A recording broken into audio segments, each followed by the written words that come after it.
Well, for the Deere folks, I guess y'all don't ever think I go to the Deere store, but I'm at one. So, here I climb in this thing. I'm sitting in the Deere. It's laid out nicely, I'll give it that. I like the way everything's positioned. I see something right now I don't like. It's only 3-speed. It's got 4 ranges, but it's only a 3-speed. But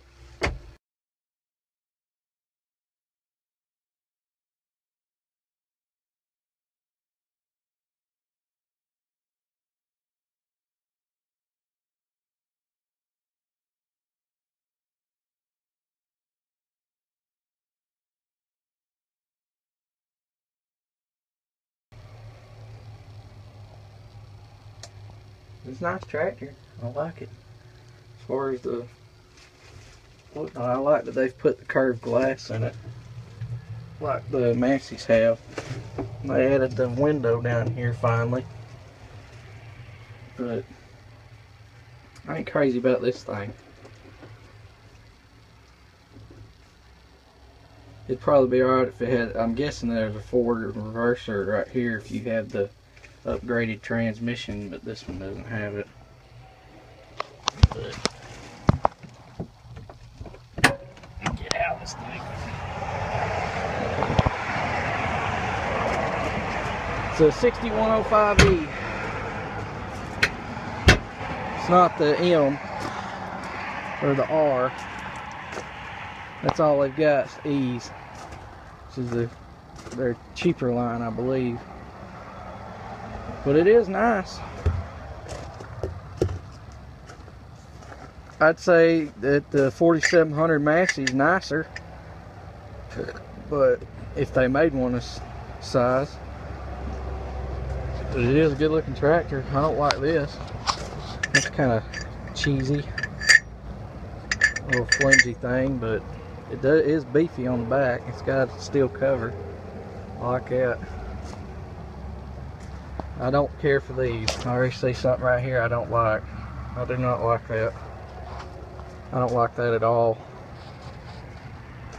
This one's the same thing. Here's a 459.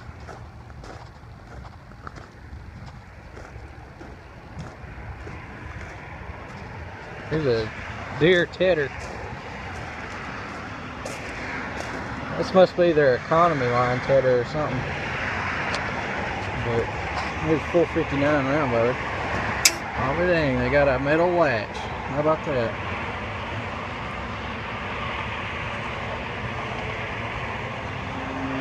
These are good looking balers. I'm not crazy about that, but I just feel like that's an awful small throat to be eating hay. I mean, no wider than that is. That little rotor is not very big. This doesn't seem like it'll eat hay that good, but I may be wrong. I got that last. There, this one's not.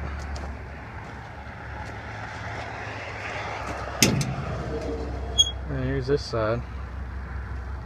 That is awful. I don't know. It may be a good baler, but that's well, I'm not gonna say. Yeah. I'm not gonna say. They may be good balers.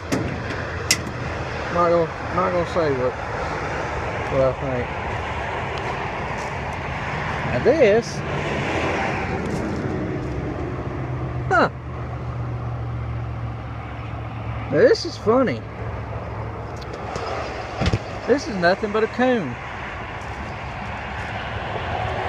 That's all this is a coon painted green. Now, they've changed a few things, but it ain't nothing but a coon.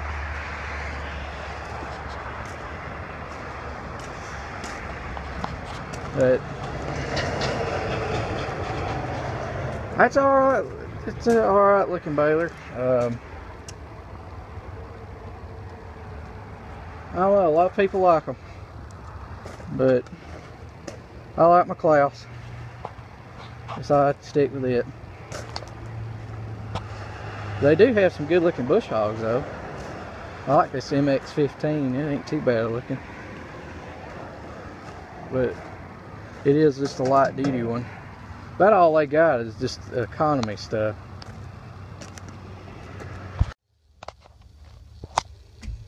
Now this I like.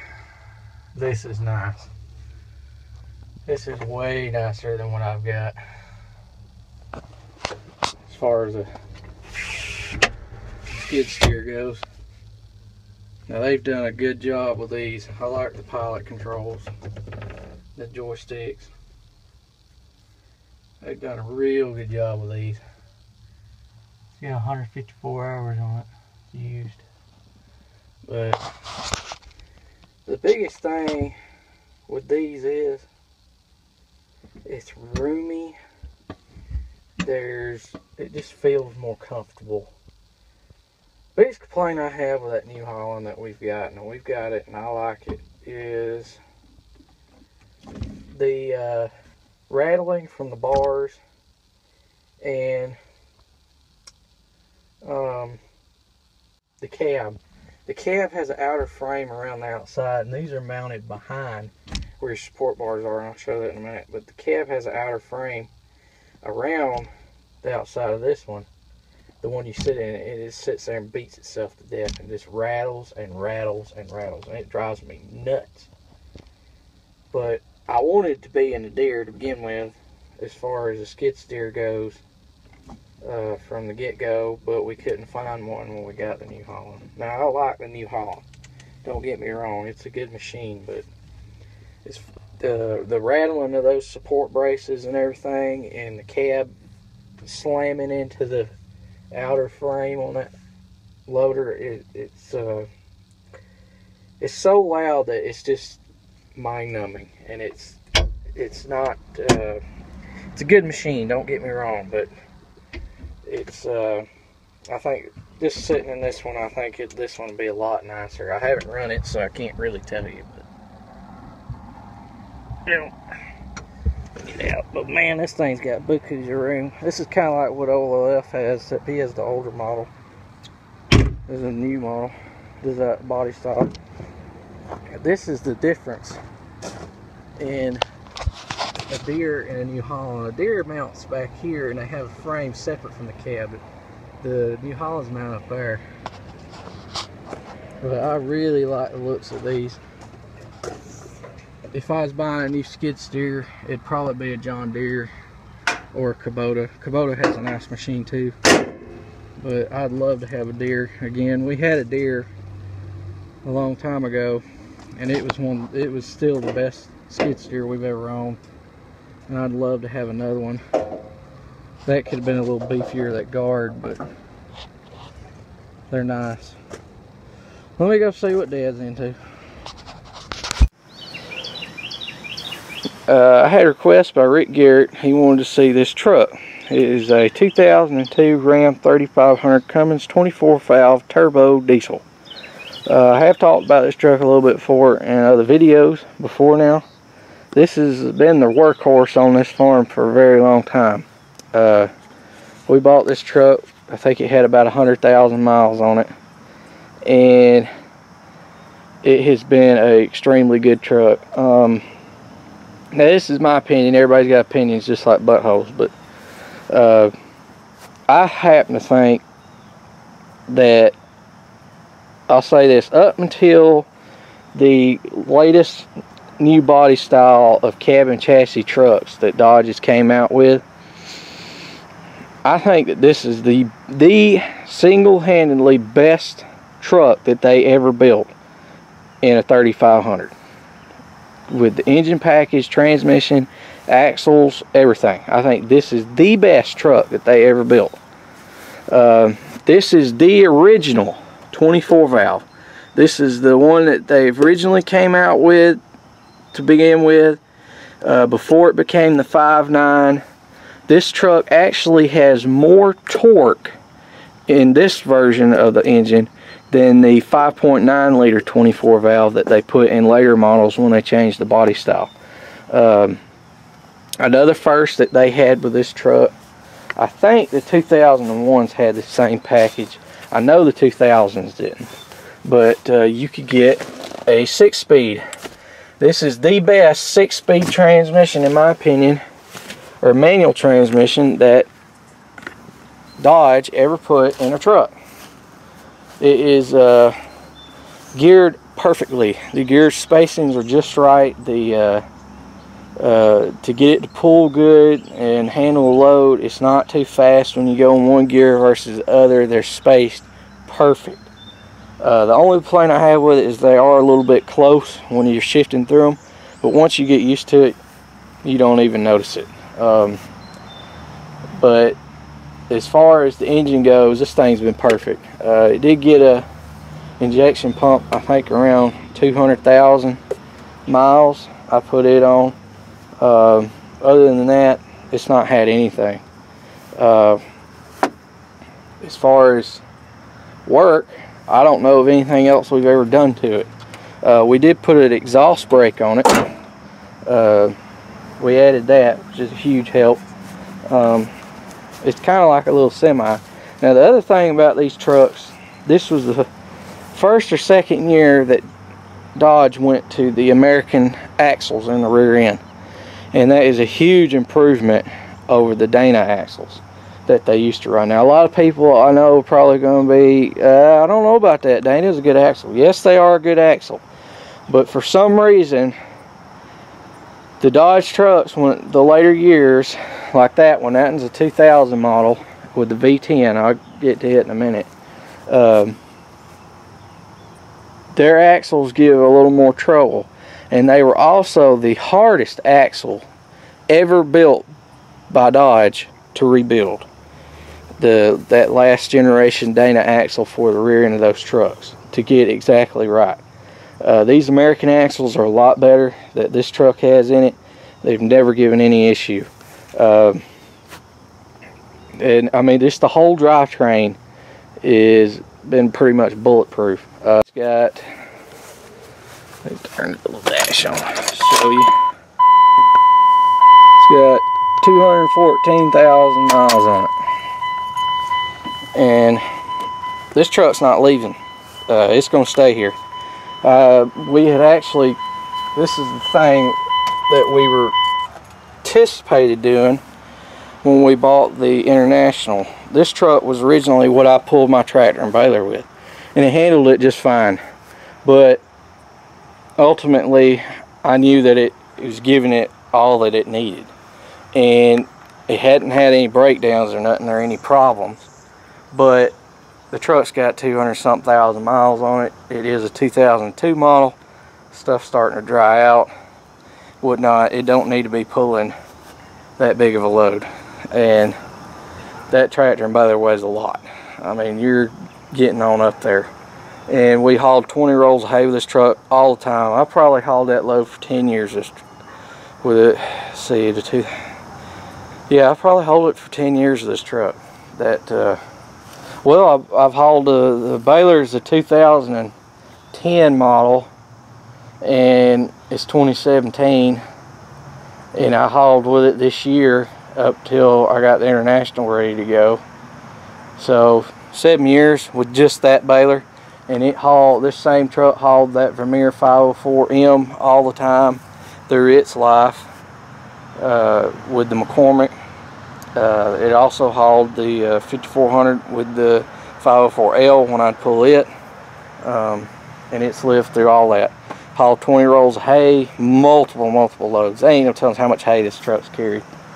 It's been bulletproof.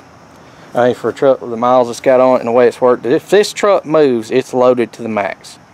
It was. Now that I got the International, I've switched that load over to it. And this C70 is also taking quite a bit of load of that. Now it has got a CM bed on it. I love these CM flatbeds. If you're looking for a flatbed, go get you a CM. They're good beds, really good beds. This truck is a 4-wheel drive.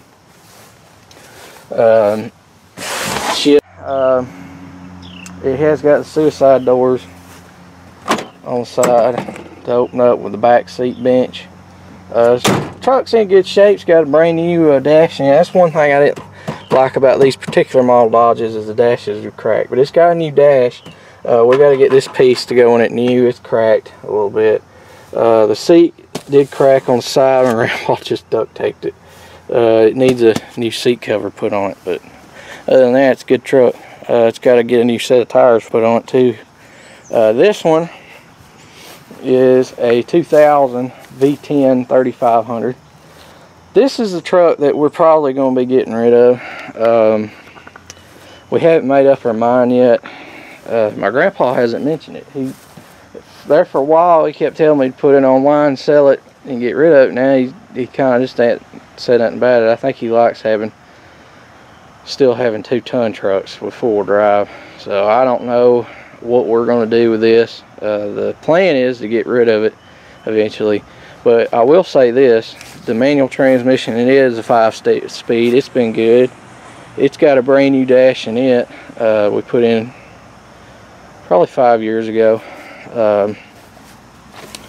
and it's got the iron style mirrors, which I wish the white one had. The V10 engine. The V10 engine in these trucks. Now I don't know why, but everybody seems to not like the V10 engine. And I happen to know a lot about this V10 engine, and they're bulletproof. That engine's never had anything done to it. It's got nearly 200,000 miles on it. Nothing. I don't even think it's ever had a water pump, to be honest with you. I don't think it's ever had one of those put in it. The engine's been perfect. Transmission's been perfect. The rear end has been rebuilt 1 or 2 times. So, but I know, well, it's twice. It's been rebuilt twice. In that, and that truck has never been moved without a trailer on it. They just don't get driven around here without trailers up to them and a load on them. If we're going to drive something around, it's going to be a pickup. We're not driving one of these. So every mile's on has been with a load. But it's been a real good truck. I mean, both of these trucks have been excellent, really good trucks. But I mean, that's 2,000 miles, 17 years old. This one's 2002, so it's 15. And they're getting some age on them. I mean, these things get age on them. They get seals dry out, and they start to give a lot of trouble. But this one's not leaving, because you can't get a truck like this anymore. With no emissions, no nothing, Cummins motor, with the power it's got, the transmission it's got, everything it's got, with no emissions or nothing. You can't get it. So, it's been a real good truck for us. My dad's hollering for me, so I'll see y'all later.